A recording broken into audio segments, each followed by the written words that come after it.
Tuesday, March the 16th, 2021. And you are celebrating the transition of our people's lawyer.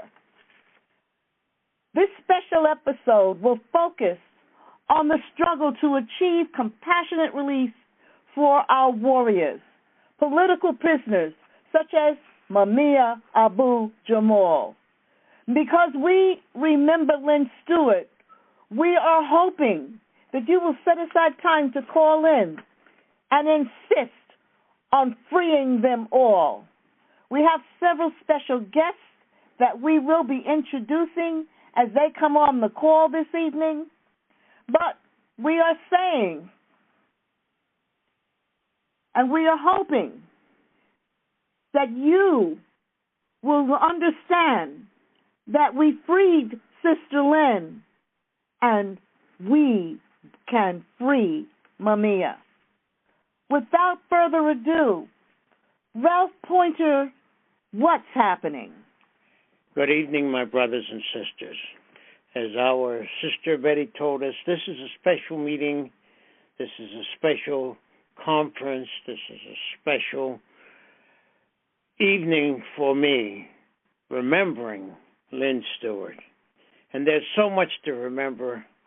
I don't know where to begin, but several months ago, I got an email from some people in Germany, and they're revisiting the question of the thought of a black male with a weapon scares America, or African Americans, the Second Amendment, and the racial politics of armed self-defense in the civil rights era and beyond.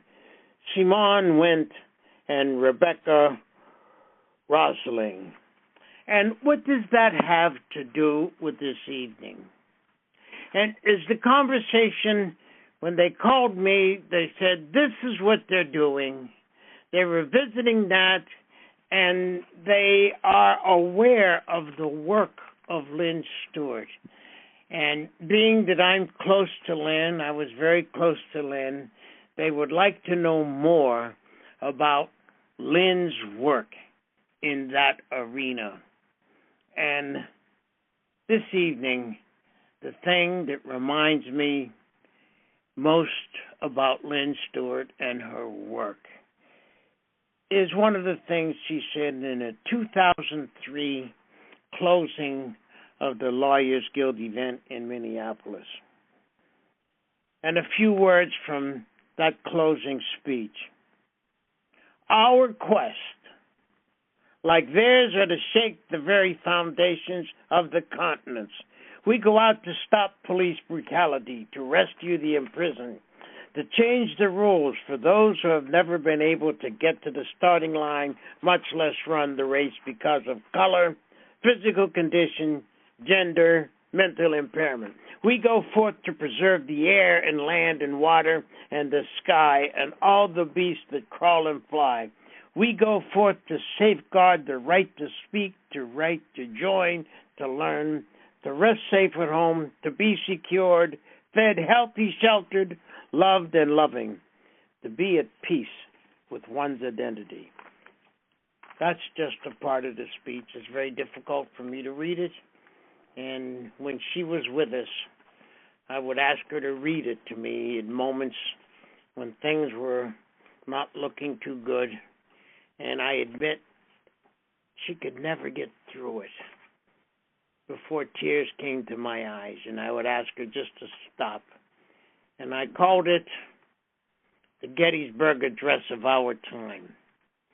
She was a person of the people, for the people, and I felt that Sister Betty and I and Lynn Stewart formed an organization called the New Abolitionist Movement some 20-odd years ago. And I thought that those people